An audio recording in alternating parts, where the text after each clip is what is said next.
तुम करीब आए थे मेरे, तुम्हें मैं अच्छी लगने लगी थी और मैं भी तुम्हें पसंद करने लगी थी। तब तुम्हें मेरे साथ वक्त बिताना अच्छा लगता था और मुझे भी तुमसे किया हर वादा सच्चा लगता था। घंटों घंटों फ़ोन पर बातें किया करते थे तुम और मुझसे मिलने के बाद अक्सर लेट सोया करते थे तुम।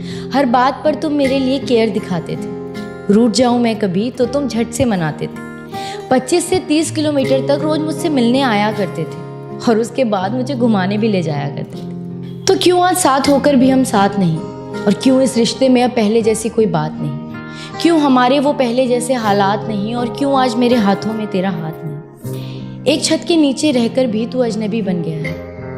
पता नहीं तू अचानक इतना क्यों बदल गया है। ऐसा नहीं कि मैंने तुम्हें समझाने की कोशिश नहीं की, पर कभी तुमने ही ये रिश्ता बचाने की कोशिश नहीं की। एक अरसे से जिंदगी को ऐसे ही एडजस्ट कर रही थी और जो हो रहा था मेरे साथ उसे बेमन से एक्सेप्ट कर रही थी, और तू मेरी इसी बात का फायदा उठा रहा था। मैं दिल लगा रही थी, तू दिमाग चला रहा था। पर कब तक इन रिश्तों को घसीटा जाए? जहाँ चलना भी हो मुश्किल, वहाँ भला कैसे दौड़ा जाए? पर अब सच बताऊं तो बहुत थक चुकी हूँ मैं, और इस घिसी पिटी जिंदगी से पक चुकी हूँ। मैं जानती हूँ कि मुझे कोई समझ नहीं पाएगा। टूटा था पहले भी ये दिल, एक बार फिर से टूट जाएगा।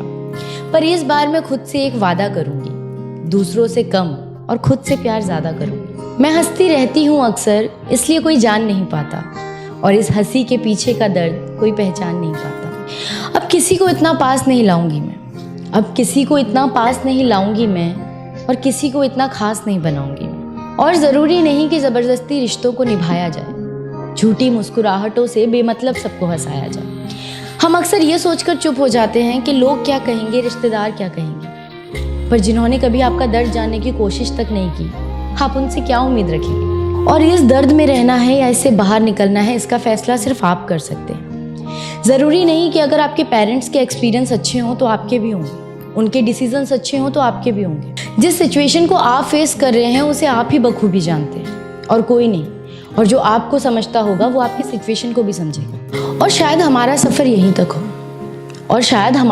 यहीं तक हो, ये सोचकर अच्छी मेमोरीज को अपनी डायरी में रखकर उस चैप्टर को बंद कर देना चाहिए। क्योंकि हो सकता है आपकी किताब में कहानी नहीं किस्से हों, और अगर आप चाहते हैं कहानी लिखना तो आपको अपनी कहानी का मेन हीरो खुद बनना होगा। क्योंकि अगर आप किसी और को अपनी कहानी का मेन हीरो बनाएंगे तो आपकी कहानी अधूरी रह सकती है, लेकिन अगर आप खुद अपनी कहानी का हीरो बनेंगे तो आपकी कहानी ज़रूर मुकम्मल होगी।